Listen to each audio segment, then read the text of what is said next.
Hey, Eric the Car Guy, this is Abijah coming at you with a little problem. I figured you could help me diagnose my car. Sorry for the crappy video quality. I'm going to try to do my best I can here to discuss all the problems and issues I've been having with this car. It's on a 2001 Honda Prelude with a 2.2 liter H series. But anyways, having a small problem that I figured I could resolve with a slave cylinder. So I picked up a slave cylinder today. Mine's bad. Well, I thought it was bad, at least for the most part. So I picked up a new slave cylinder because I figured that would be the best thing to do and the cheapest way to go about it. So anyway, here's my problem. I started off and I was at a stop sign, and I just taken a note about 2 months ago I had installed a new clutch, and it was by Exity. And I've read some forums. People were saying that the throttle bearing is pretty bad in them, so I don't know if I should have heeded that warning. Well, I didn't really notice that beforehand, so I figured maybe it might be this, but I don't know. There's just so many factors in here that I can't break down and diagnose. I'm not very good at diagnosing this. So anyways, it started out, I was at a stop sign, and then I pushed on my clutch, and I noticed my throttle bearing kind of popped. So then it popped, and I was like, well, maybe I ought to push it in again. So I pushed it in again, and it didn't do that. So I then proceeded to take off, and when I took off, every gear was acting just fine. And then all of a sudden, I've had a fourth gear grind prior to this, by the way. Fourth gear has grinded every one, upshifting, downshifting. I've heard when synchros go bad or any of that matter, it'll grind. So I didn't think nothing of it. But anyways, I go to fourth gear, and it was fine. It worked perfect. So I didn't think anything of it. I just went on, and I was pretty amazed that it was shifting to fourth flawlessly. So I did it again. Go from third, went to fourth. Go from third, went to fourth. I was just like, yes, it's fixed. So I was pretty grateful for that. Come to a stop sign right outside of my town, which is about a quarter mile of where I was at, where the throttle bearing did what it did. And I go to take off, and I'm in neutral. I'm right in neutral, and I let off the clutch slowly, and I was just about to engage it in first, pushing the clutch again. And as I let off the clutch, it had died, if it was stuck in gear. I started again, did the same thing. It just wouldn't move. It was stuck. It was like it was stuck in gear, but it wouldn't move. Act like it was stuck up against the flywheel for some reason. I don't know what went wrong with there. So anyways, I tried to stick it in second and go across. It did the same thing. It let me go in second, and I took off. I put it in third. It would kind of go off, but it would die. Then I put it in fourth finally, and I revved about 5 grand, let off slowly, and I turned around. And I was able, my house is about half a mile away from where that's at. So I then just took it home, parked it, and called it a night. I couldn't really diagnose what's wrong, but anyways, here I am. Chris, see if you can get over here. I put the new slave cylinder on down in here. See if you can get down there. I put the new slave cylinder down on there. I bled it. As you can see, this stuff is still on it for me to bleed it. But I bled it and see if it had done anything, because it looked like this the arm in here, whenever I extended it looked like it wasn't pushing that out all the way. But in that case, I think there it is. Okay, sorry that video went black for a while. Now you're gonna have to watch out for that. But anyways, that slave cylinder I thought was bad, so I replaced it. Needless to say, I bled it. Everything seemed to go fine. Got all the air out of the line, and I still don't know what's going on. So anyways, Chris, come on the other side, and I'm gonna go on this side and just give him an example of what's going on with the car as of this moment. All right. Just come on over here. Just come inside the cab. All right.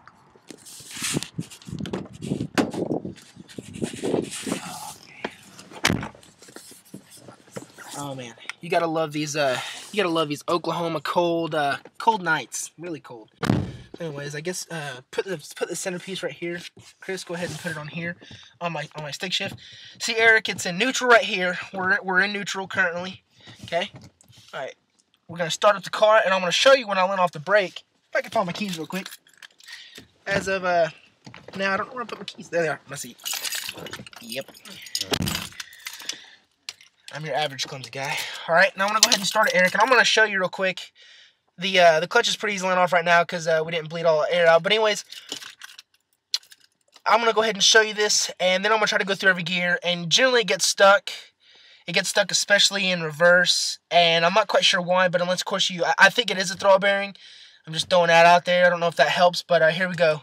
Okay, pushing the clutch. Start the car. Okay.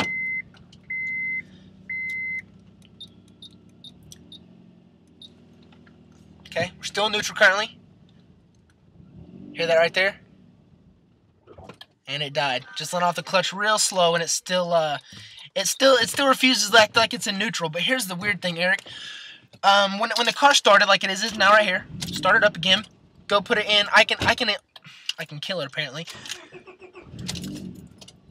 It'll let me go into first, second, and get stuck in every gear almost too. That's the odd thing. Another symptom is, Eric, I'm just having a lot of. It's stuck is what it is. Every gear I go into, it's getting stuck into it, and I'm not quite sure why. I don't know if a throwout bearing would cause that. I do know throwout bearing causes gears hard to shift in and out of, but I never noticed it would get stuck like this. And I think it's stuck in fourth right now, but I have hard problems with this, and it's stuck right now. It's not stuck anymore. No, Eric, this is the deal, and I've never really experienced transmission problems like this before, but I'm not sure.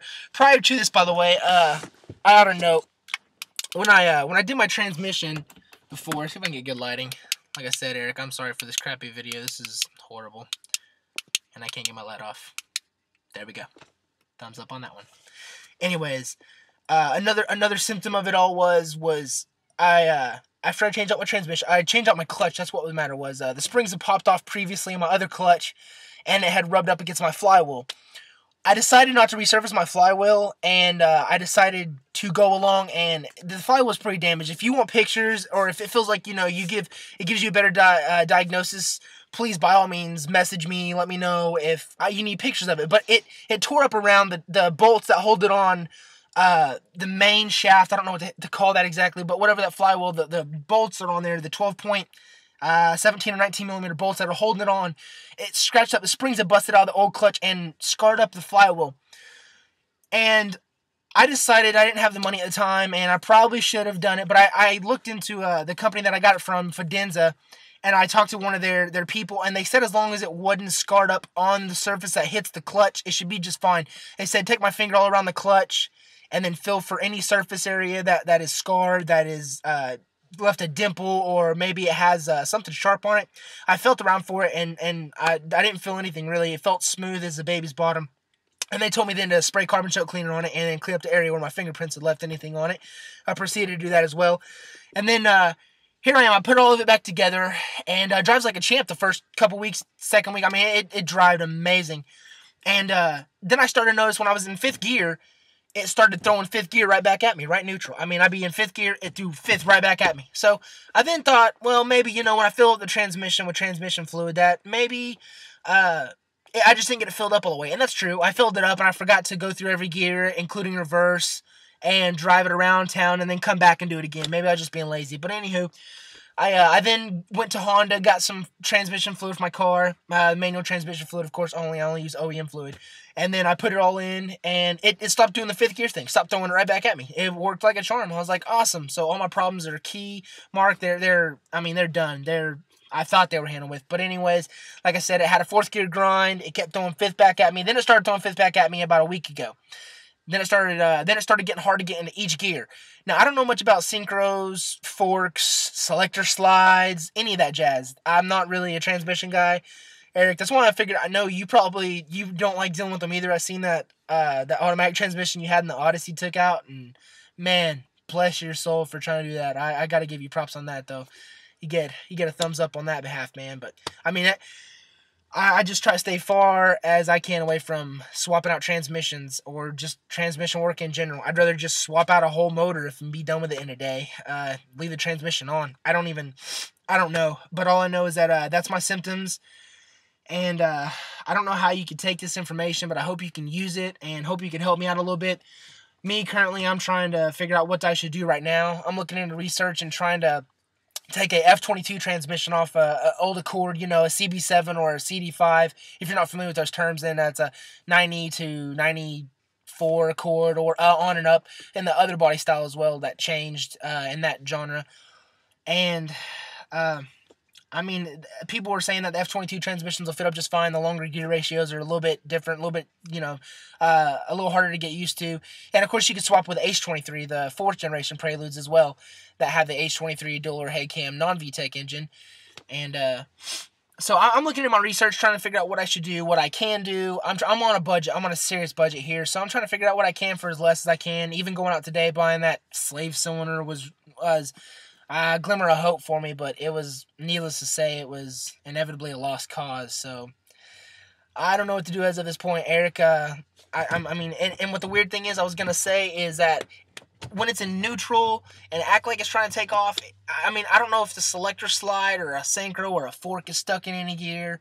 By the way, I looked at all my cables underneath the shifter and in the engine bay, and they flow freely. There's nothing stopping them. There's not a hose in the way. There's not something that cut off and blocked in the way. So it's all good to go. It's just a matter of this horrible incident, and I think it's inside my transmission. That's where it lies, and I'm not gonna find any other results unless I, like I said, inevitably take off the whole transmission and find out. But I'm trying to see if I get a diagnosis here.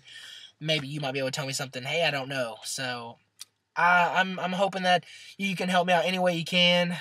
For one last time, I'm gonna go ahead and try to do this again, just to give you a good example. Okay, we're gonna start up the car. I don't know how good this audio is until I review it too. So this is just this is gonna be.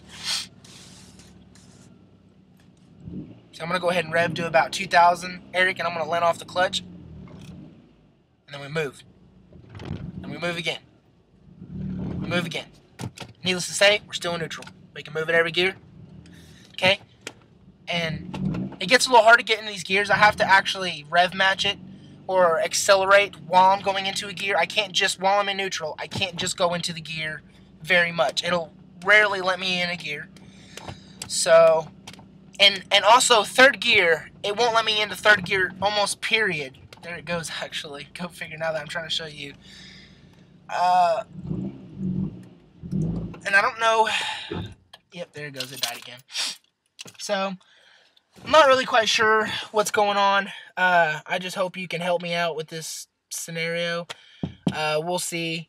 And, if you need anything, any information, we'll just contact me. I'll do as much research as I can to help you with helping me. So, Eric the Car Guy, I'm coming to you, man. Please help me, man.